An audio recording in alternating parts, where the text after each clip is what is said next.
So today we have with us Desiree Straubinger.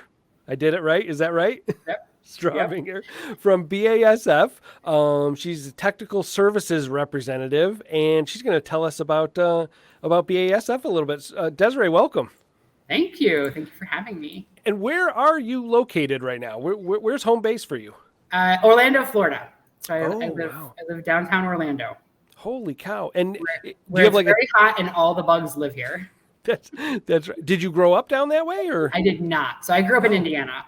Oh, okay. So I grew up in Indiana, went to Purdue, Oh. and then when I graduated from Purdue, took a job in Orlando with the Stereotech group, and the rest is history. So I've just never left. Holy cow. Holy cow. So hometown in Indiana and you go to Purdue, that's perfect. That's great. Awesome. Yep. And what was your you majored in entomology, I would imagine, or? I did. Yep. Oh, Yeah, okay. got my bachelor's in entomology, and I'm currently doing a master's program at University of Florida. Oh, wow. Wow. Okay. So you came down to Florida for an early job out of college with Stereotech. How long were you with Stereotech? 13 years. Oh my goodness. 14 years. I have to do my math. So 2002 to so we were acquired, right? So. Oh, sure. 14 years. Yeah. So 14 years as Stereotech, and then went on to Rentokil after acquisition. Sure. Yep. And spent several years at Rentokil, 4 or 5 years at Rentokil. Yeah. Yeah. So a lot of experience on the commercial side. What were you doing for them? Were you out in the field? What was going on there? Yeah, a little bit of everything, actually. It's funny that you ask. So I started off running a route. And so I originally applied out of college for a technical position at Stereotech. And so did my interviews for that and things like that. And I came down to Florida for my last interview for the position. And they said, we've decided we're probably going to put this spot on hold. But it would be better for you to run a route and do the things right anyway. First, and then we can kind of revisit the whole technical thing. And so that's what I did. So I ran a route. I was a supervisor for a while, and then I actually changed gears completely and went to Stereotech's food safety program. So I did food safety audits for several years. Which was a great experience. I learned more than I ever thought I would know about food and and everything that revolves around food. And it still does involve pest control, right? It's heavy into pest control. Mm-hmm. So I had that on my side, but really got to know all different kinds of commercial properties because of that and the ins and outs. And I have been behind the scenes in some places that I never imagined that I'd be behind the scenes in. So that's pretty cool. Sometimes not so cool, but it's that offered a lot of opportunity for me to learn different things. And then I came back to the pest side and moved into the technical position. That it took me 11 years to get back to that technical position, but I did. And so I did that for a few years, and then at Rentokil after acquisition, continued on technical as a technical director. Wow. For them.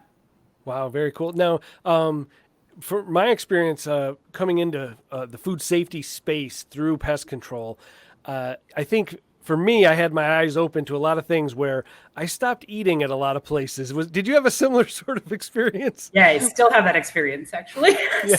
I mean, even just the smaller things that you watch people, how they're handling the silverware, how they're handling things, on a cook line and things like that. And you're like, yeah, I'm good. Nope. I'm good.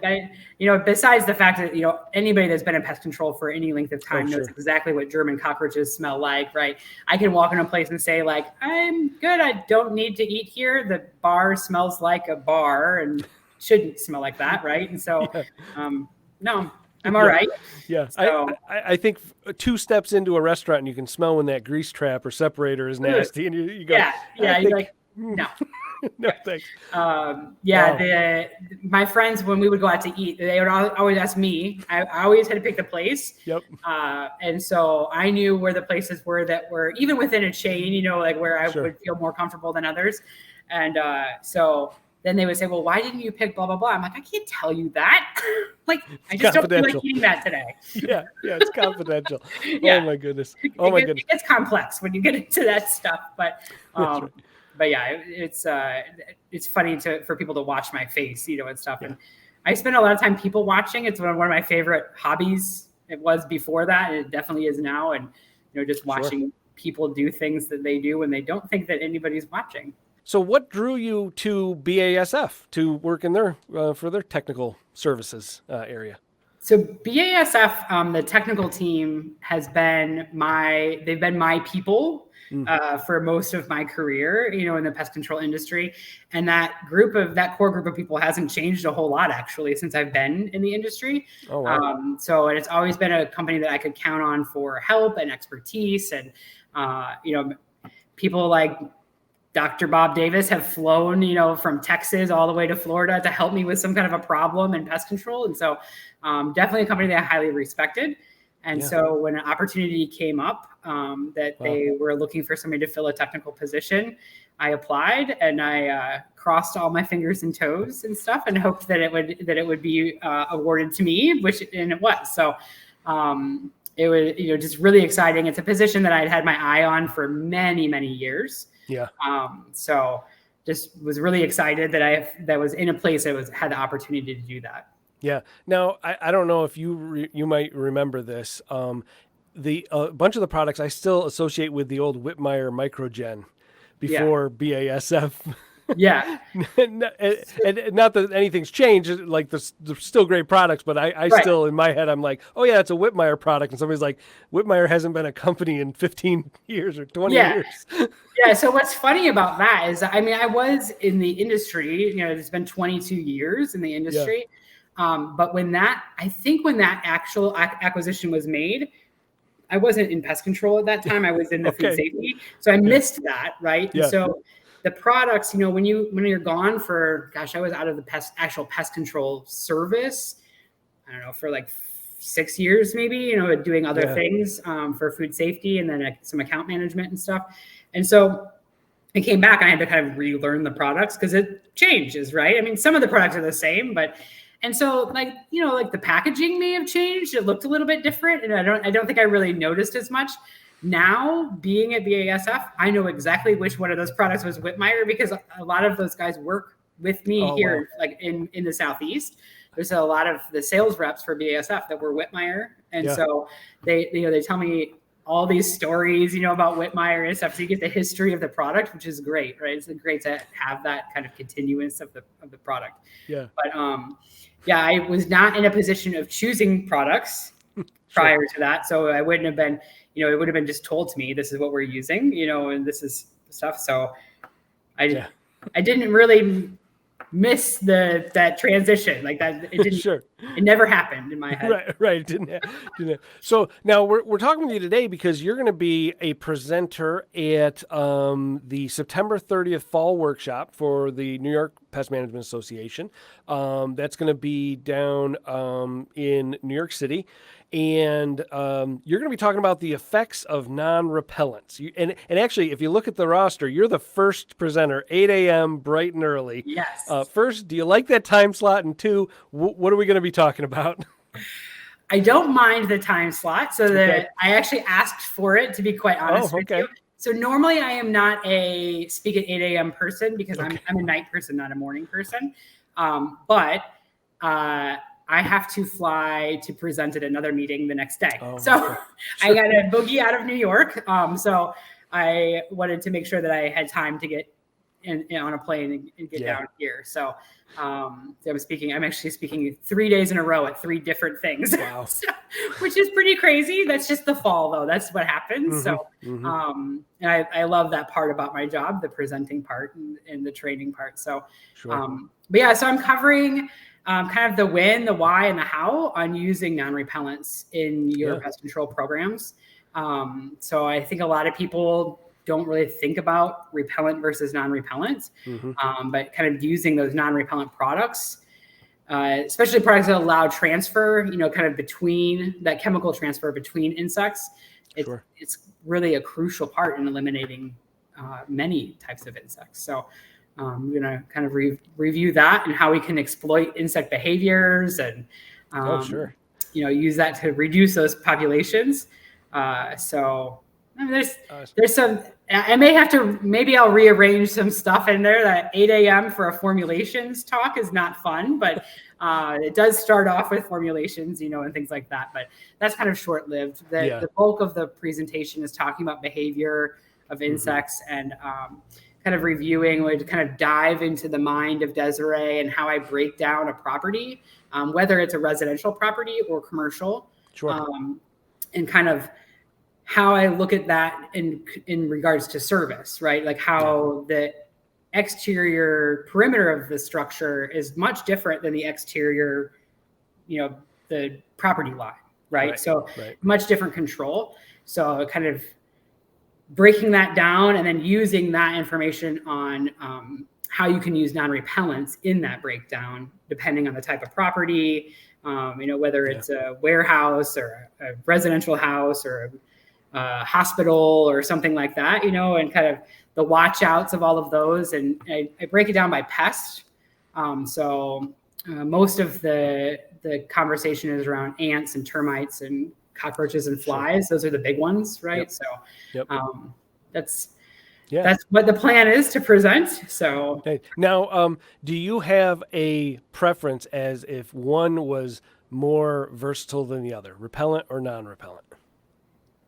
I have grown up as a non-repellent user person. So while I do work for a company that has some of the best non-repellent products, that I was using these products before working here. So I am not in any way biased on that regard. I was using these products before and other products too that are now non-repellent. And there's a lot of times I reflect kind of back when I was running my route and wish that these products existed when I was running my route, because they didn't, right? The only thing that was non-repellent really was bait. And so you can't use bait every time. And so, there was no such thing as liquid non-repellents, right? So not till towards the end of when I was in the field part of technical, kind of thing. So, I know. I remember back in the late 90s doing ant treatments around an exterior of a house. And then you get a call back and you come back and sure enough, they're going up the maple tree and down the branch and down the electric line to the roof and that kind of thing. And you're like, oh man.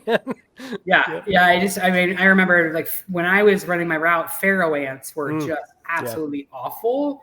And you were really limited on your baits. And then like the best bait went away. And then I was like, well, now what am I going to do? Just have to talk to them and ask the pharaoh ants to leave, I guess. So stand there with a fly swatter and smush them probably. So you were kind of, now pharaoh ants, they do still become a problem, but they're not nearly as hard to get rid of. Sure. Lots more tools in the toolbox. No, we're trying to keep as many as we can in that toolbox, and companies like BASF are helping us out with that. So we definitely appreciate that in the industry for sure. We try for sure. The EPA sometimes says no, but that's right. That's right. Awesome. So that's the fall workshop. That's September 30th. There's registration right now on the New York Pest Management Association website, so people can go there to register there. We also have a September 16th golf outing coming up at Douglaston Golf Course in Little Neck, New York. The Pest World is in Denver, October 22nd through 25th. So I'm just running down the upcoming stuff. And then in November 15th, we have an upstate conference. The New York Pest Management Association is doing one in central New York, right in Syracuse, for our upstate folks. Desiree, are you going to be at Pest World in Denver? I will be at Pest World in Denver. Okay. You can come and visit me at the booth if you're in town. Awesome. So it should be fun. Hopefully it's not hot. So Denver is kind of, it never makes sense. So sometimes it's hot there and sometimes it's cold in that time frame. So really, never been over there. I was thinking skiing and that kind of thing, but not in October. I hope it's not that cold. So I am a Florida girl. I have lived here for 22 years. I don't handle the cold well anymore, but but I do love a good sweatshirt weather. Like that's fall is my favorite. So I'm hoping for fall weather, not summer weather, and definitely not snow. So Yep. So okay, so I have to ask this: if you're a Florida person and you're a BCE, do you push back the fronts of the palmetto bug versus American roach? I mean, are you correcting people down there, or yes, what's? every day. Yes. Okay. Yeah. Yeah. Or I mean, there's a lot of things that fall into that palmetto bug. Yeah. Here we've got American and Australian. Oh, yeah. Sure. So like, I mean, to the regular person, they're the same. And Right, so right. you've got both of those. And then you also have the water bugs that have the giant, like, the giant water bug. pincher, Yep, the water beetles Yep. and stuff. And so people think those are cockroaches as well. And so all of those are palmetto bugs. They all can be and stuff. But yeah, you got really good. When I ran a route and did, standing in that payphone in the shade, got really good at identifying what the problem was over the phone. Sure. Which I think is something that maybe is a skill that's kind of been lost now. Yeah. With being able to take pictures and send them and things like that. So, I got really good at like, okay, well, like what colors? You start with color, all right? So that narrows it down. And like size, like somebody will say like, oh yeah, like definitely it's a cockroach and it's like 4 inches. No, let's try again. That's not right. Yeah, so, is it larger than a pencil? Is it smaller? Like the pencil eraser and stuff, like I'm using like random. Oh yeah. Yeah. I love that clarifying questions like that, because a lot of times we'll ask things and we'll say, oh, where are you seeing the problem? And the answer is always everywhere, right? It's always everywhere all the time. You're like, okay, that doesn't help me. Do you see more by the window or more by the kitchen or what, Yeah. Where exactly are you seeing these problems? Yeah. So yeah, that's definitely something I talk about, especially with ants. Oh, sure. When we talk about when I do ant programs and stuff like that, I'm like, just make sure that someone is asking, like the CSR or someone is trained and ask them where specifically, not just in the kitchen.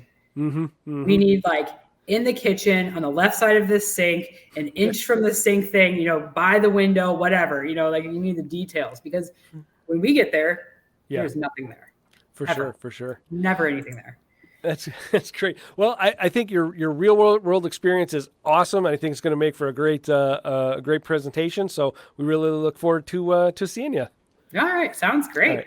Thanks, Desiree. All right, we'll talk to you later. Yep.